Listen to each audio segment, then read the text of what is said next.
Buenas noches. Les habla el doctor Mario Suárez Montalvo. Soy médico internista, trabajo en el Hospital Edgardo Rebagliati Martins y en esta ocasión vamos a resolver las preguntas pertinentes al capítulo de medicina interna del examen del 2017. Primera pregunta. Nos presentan a un varón de 55 años que hace 3 meses presenta epigastralgia y diarreas abundantes. Tiene el antecedente de haber tenido un tumor hipoficiario para el cual no recibió ningún tratamiento. Y en el laboratorio resalta hipercalcemia moderada. Se le hace una endoscopía alta, ¿no? Por todos estos síntomas que estaba presentando, la epigastralgia, y lo que se encuentra son múltiples úlceras en la primera porción del duodeno. No una úlcera, sino múltiples úlceras en la primera porción del duodeno. ¿Cuál es el diagnóstico más probable? Bien, eh, nos estamos enfrentando ante un paciente con el diagnóstico de úlcera péptica, ¿no? Úlcera péptica múltiple, ¿no? Úlcera péptica múltiple.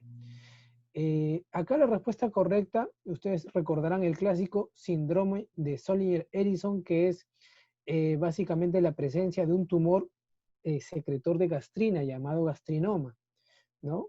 Que puede encontrarse ubicado en diferentes partes del tubo digestivo, ¿ya? Ahorita vamos a ver el, el abordaje diagnóstico de este paciente. Miren ustedes, cuando tienen úlceras pépticas múltiples, de todas maneras estamos frente a una enfermedad úlceropéptica de causa no usual.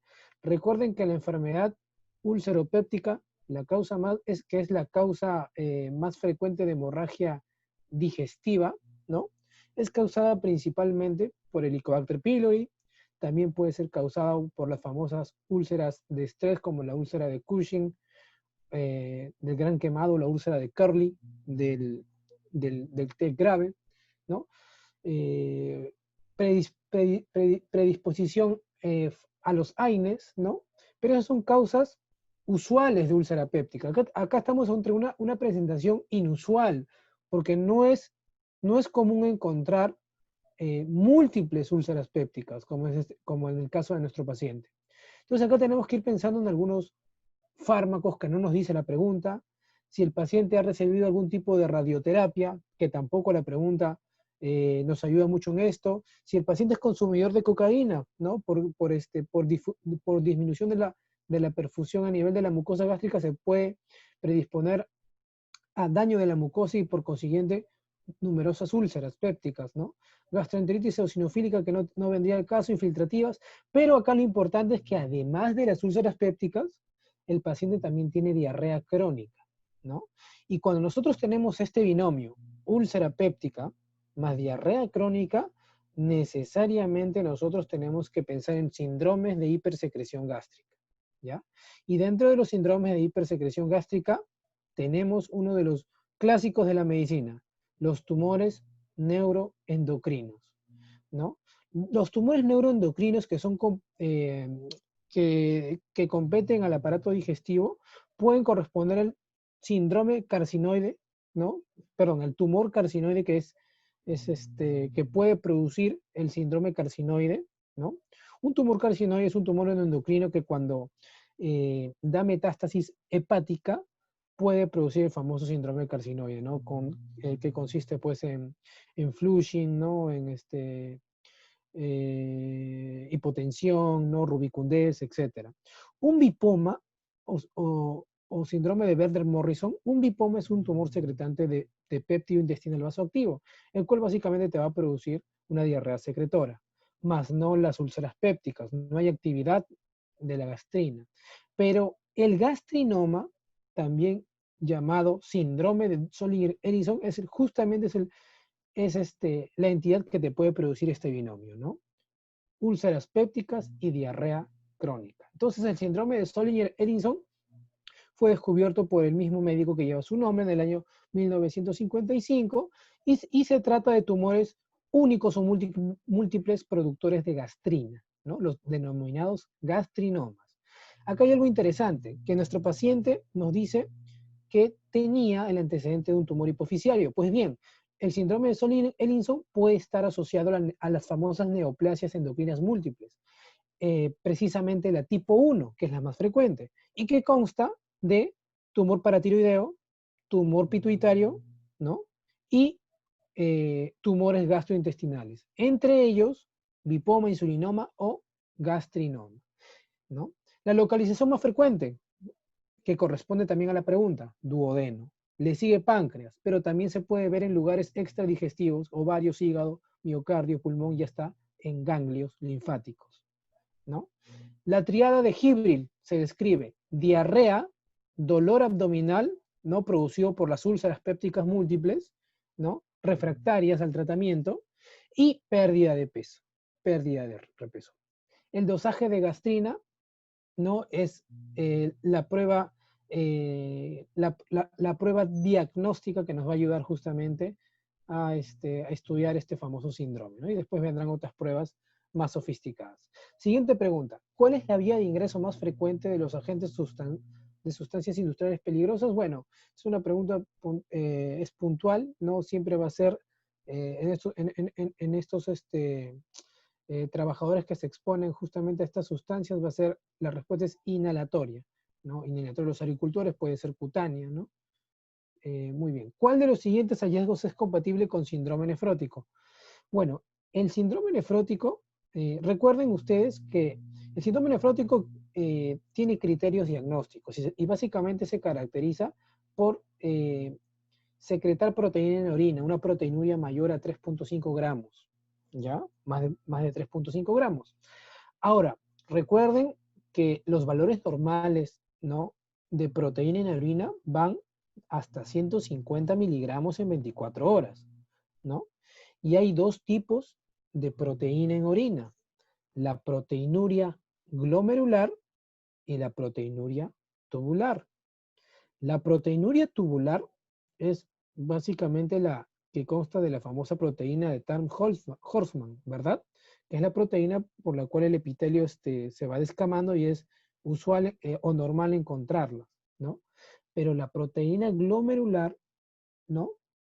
La proteína glomerular, cuando yo encuentro más de 150 miligramos en 24 horas, debo sospechar de una patología del glomérulo, ¿no? Y bueno, el síndrome nefrótico consiste en eso, ¿no? Es un síndrome que se caracteriza por el daño en el daño en el glomérulo, ya sea a través de en la cápsula de Bowman, en sus podocitos, las famosas podocitopatías, podría dañar también el mesangio, pero junto siempre a los podocitos, ¿no? Que forman la barrera la barrera glomerular, ¿verdad? Entonces acá la respuesta correcta, bueno, recuerden, hipertensión arterial puede haber en síndrome nefrótico, sobre todo cuando hay sobrecarga de volumen, ¿no? Por hipoalbuminemia y retención de líquidos, ¿no? Pero es más característico del síndrome nefrítico, ¿no? El síndrome nefrítico va con hematuria, cilindros hemáticos, esta no sería la respuesta. Las orinas espumosas, ¿no? Que se ven por la proteinuria vertida, ¿verdad? Hipertensión arterial podría haber si es que la sobrecarga de volumen es muy amplia, ¿no? Y los cilindros granulosos no se ven tanto en síndrome nefrótico, más se ven los cilindros serios, ¿no? Edema bipalpebral, hipoalbuminemia, cilindros hialinos. Los cilindros hialinos no se ven en síndrome nefrótico, los cilindros hialinos se pueden encontrar en personas normales o que hacen ejercicio extenuante. Acá la mejor respuesta es el edema, hipoalbuminemia, una proteinuria, acá sería mayor de 3.5 gramos en 24 horas, ¿no? Pero bueno, como les digo, en el examen uno tiene que marcar siempre la mejor respuesta porque muchos no tienen, no están diseñados correctamente. Miren este cuadro. Estos son los diagnósticos, los criterios diagnósticos del síndrome nefrótico. Proteinuria más de 3.5 gramos en 24 horas, ¿no? En alguna bibliografía pueden encontrar que basta con cumplir más de 3 gramos en 24 horas. Una disminución de la albúmina sérica menor a 2.5 miligramos por decilitro o 25 gramos por decilitro. Evidencia clínica de edema periférico, edema bipalpebral, edema pretibial. Y hiperlipidemia, que está casi siempre presente, ¿ya? Casi siempre presente. El, el cilindro, el cilindro serio, perdón, el cilindro serio es característico de la nefropatía intersticial crónica, ¿no? El que me quise referir, perdón, era al cilindro graso, que son las células tubulares que se llenan con lípidos ricos en colesterol. Ya es característico del síndrome nefrótico, ¿no? Del síndrome nefrótico. Ahora, el sedimento telescopado, no se olviden, acá para aprovechar la lámina, es característico del lupus eritematoso sistémico, la nefropatía lúpica. Cuando nosotros abordamos un síndrome nefrótico, tenemos que ver si se trata del niño o del adulto. En el niño, no se olviden, la causa más frecuente es la enfermedad por cambios mínimos. En el adulto ya varía un poco más. Depende mucho si la patología glomerular es primaria o secundaria. Cuando es secundaria, generalmente este síndrome nefrótico se debe a una comorbilidad o enfermedad sistémica, ¿ya? A la cabeza, diabetes, hipertensión, ¿ya? Como primera causa de síndrome nefrótico secundario en el adulto. Le sigue LES y le puede seguir amiloidosis. Otras causas que se puede encontrar son algún tipo de cáncer, como por ejemplo mieloma, el famoso riñón del mieloma, pero en este caso es un síndrome nefrótico a expensas de una proteinuria predominantemente tubular, ¿ya? Drogas, los AINES, ¿no? Los AINES pueden producir nefropatía túbulo intersticial, ¿no? Y a veces vienen con gran cantidad de proteinuria mayor, inclusive a 5 gramos. Algún tipo de infección como el VIH también, que puede producir una glomerulopatía específica. Y acá vienen las glomerulopatías primarias, ¿no? Y eso va a depender mucho de la edad y de la raza, ¿no? Por ejemplo, nos dicen en esta bibliografía que la glomerulopatía membranosa es la más frecuente en raza blanca y en mayores de 60 años. La glomerulosclerosis focal y segmentaria, forma primaria, es más frecuente en la raza afroamericana y menores de 60 años, ¿no? Recordar que la glomerulopatía o glomerulonefritis membranosa es la que más está asociado a eventos tromboembólicos. No se olviden que en el síndrome nefrótico, como se pierde la barrera de filtrado glomerular, no solo vamos a perder proteínas, sino vamos a perder también algunas proteínas que nos van a defender contra los estados procoagulantes, ¿no? O sea, nuestros anticoagulantes naturales, como por ejemplo la proteína S, proteína C, antitrombina 3, ¿verdad? Por eso puede predominar un estado protrombótico en estos pacientes, ¿no? ¿Cuál de las siguientes poblaciones son consideradas de alto riesgo para infección por tuberculosis y deben recibir tratamiento? ¿No? Es una pregunta que básicamente nos lleva a revisar la norma técnica del MINSA del año 2013 y su actualización del año 2018, ¿no? Acá la respuesta correcta, podríamos nosotros sacar la respuesta en base quizás a no tener mucho conocimiento, ¿no? ¿Por qué tendríamos que nosotros dar tratamiento profiláctico preventivo en un paciente fumador crónico con fibrosis pulmonar? ¿Por qué tendríamos que dar a un paciente con usuario de drogas por vía oral, ¿no? El personal de salud sí podríamos dudar, ¿no? Pero acá el punto de corte no es 5 milímetros, es 10, ¿no? De la prueba de tuberculina, ¿no? Convertidores recientes de tuberculina mayor a 5 milímetros, tampoco aplica, ¿no? Acá la respuesta correcta es la A. Y estos son los criterios. No se olviden, todos los menores de 5 años que tienen contacto con un paciente con TBC pulmonar, independientemente de del resultado de froticia en el esputo del caso índice y sobre todo, independientemente del número o valor del PPD, este paciente infante debe recibir tratamiento preventivo. Cuando los pacientes son mayores de 5 años, hasta los 19 años, y que tengan PPD mayor o igual a 10 milímetros, y que son contactos con un paciente caso índice de tuberculosis, también deben recibir. Ahora, acá viene el meollo de la pregunta. Todo paciente que es diagnosticado por VIH y se descarta TBC activa, debe recibir terapia preventiva independientemente del resultado de PPE que tenga. La cual es la alternativa que más se adecua, ¿no? ¿No? Un VIH que haya tenido contacto, ¿no? Con un PPE mayor a 5 milímetros. En realidad, no importa mucho si este VIH ha tenido contacto o el valor de su PPE. Lo único que importa es que, siendo diagnosticado de VIH, ¿no? Tiene que recibir la profilaxis para tuberculosis, siempre y cuando se descarte tuberculosis activa. Conversión reciente debe ser dentro de los 2 años, ¿no? Del PPD, ¿no?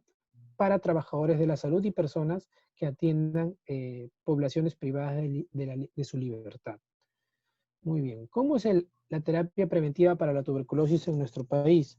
Se da con isoniazida, ¿no? Una dosis diaria de 9 meses. Entre los adultos 5 miligramos por kilo y en los niños un poco más, 10 miligramos por kilo porque son acetiladores lentos. La dosis máxima es 300 miligramos, ¿no? La dosis máxima es 300 miligramos y siempre adicionar piridoxina cuando se haga uso de isoniazida. Recuerden, 9 meses la terapia con profilaxis. Otras alternativas, iso más rifa 3 meses o rifa diaria durante 4 meses. Siguiente pregunta. ¿Cuál es el sistema de puntuación utilizado en la evaluación inicial de gravedad del paciente crítico? O sea, estamos hablando del paciente que está en UCI, que valora la fisiología aguda y la salud crónica. Bien, ¿qué son scores de gravedad o scores pronósticos? Son scores que reúnen algunas variables, ¿no? Que van a predecir, ¿no? Variables generalmente clínicas o laboratoriales, que van a predecir el desenlace de estos pacientes durante su hospitalización, ¿no? Mientras estos pacientes cumplan tengan más de estas variables, se entiende que el pronóstico será peor dependiendo del diseño de la escala. Acá tenemos la escala de Glasgow. La escala de coma de Glasgow es una escala neurológica, la cual ya todos las conocen y básicamente se hizo para los pacientes que venían por un traumatismo encefalocraniano, ¿no? El SAPS, el MPM, el Apache 2 y el Rapson sí están dentro del arsenal, ¿no? De los scores que se pueden utilizar para el paciente crítico que está en unidad de cuidados intensivos. Acá la respuesta correcta es el Apache 2. ¿Por qué? Porque te preguntan acerca del sistema de puntuación o score que valora tanto la fisiología aguda, ¿no? Y la salud crónica, o sea, 2 tipos de variables, ¿no? Variables agudas, ¿no? Y características crónicas de base de los pacientes. Acá las únicas que valoran estos 2 tipos de variables son la escala del SAPS-2 y del Apache 2, ¿no? Y acá lo tenemos, el Apache, Acute Physiology and Chronic Health Evaluation, y esta es la SAPS, ¿no? El SOFA también, que se usa para sepsis, ¿no? Pero lo que nos compete la pregunta, el SAPS-2, ¿no? Es un score que se hace justamente para predecir la mortalidad durante la hospitalización de un paciente crítico. Como pueden ver acá, tenemos varios parámetros clínicos como heart rate, ¿no? Frecuencia cardíaca, systolic blood pressure, que es presión arterial sistólica, temperatura, el PAFI, etcétera, etcétera. A su vez, también asigna alguna puntuación para patología crónica de base. Miren ustedes, cáncer metastásico, cáncer hematológico maligno y SIDA, ¿no? Además del tipo de paciente, si el paciente es quirúrgico médico o una emergencia quirúrgica. Acá podemos ver que este score tanto evalúa parámetros agudos como parámetros crónicos, pero el Apache, ¿no? Y según la mortalidad, vean ustedes, ante mayor puntaje, mayor mortalidad, ¿no? Un score de 52 puntos, la mortalidad es casi 50%. Acá tenemos el Apache. ¿Por qué en las alternativas se elige el Apache? Porque el Apache está más acorde al enunciado de la pregunta. La pregunta nos dice, ¿no? ¿Qué score valora mejor la fisiología aguda y la salud crónica? ¿No? Fisiología aguda, miren el Apache. temperatura, presión, frecuencia cardíaca, frecuencia respiratoria, el PAFI, pH, sodio, potasio, creatinina, hematocritos, leucocitos, ¿no? ¿No? Variables que pueden modificarse en el momento agudo o en el momento crítico cuando llega el paciente. Pero también, miren, tenemos la edad, y acá muy importante en este capítulo, enfermedad crónica, ¿no? Enfermedad crónica en cual detallan y son más específicos, ¿no? Catalogan a pacientes hepáticos con enfermedad cardiovascular, respiratoria, si tienen compromiso renal o algún tipo de inmunodeficiencia, ¿no? Y en base a eso se hace una sumatoria total de puntos. Por lo tanto, la mejor respuesta para la pregunta en donde nos dice qué valora eh, sería la mejor respuesta o el mejor score que evalúa la fisiología aguda y la salud crónica, ¿no? Por la especificidad o el detalle de sus variables, es el Apache 2. ¿Ya? Es el Apache 2. Muy bien. Recordar que el Apache 2 es una escala que se puede usar en cualquier paciente que ingresa a la UCI, netamente crítico, pero clásicamente se ha usado pues, en pacientes que están en sepsis o están con pancreatitis aguda, ¿no? Pancreatitis aguda moderadamente severa a severa. Bien, hacemos una pausa para las preguntas y luego continuamos.